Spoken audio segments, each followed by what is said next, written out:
Hi guys! In this video, you're gonna learn how to delete videos on TikTok. So, first step is to go to your profile. So, tap your TikTok application. Then, tap the profile at the bottom right corner. Then, step 2, go to the delete area.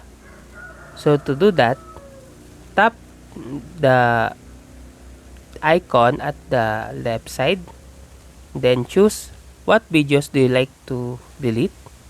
And in here, tap the three lines at the bottom right corner and then scroll from right to left. Then you can see now the icon delete and then tap delete. So that's how to delete videos on TikTok.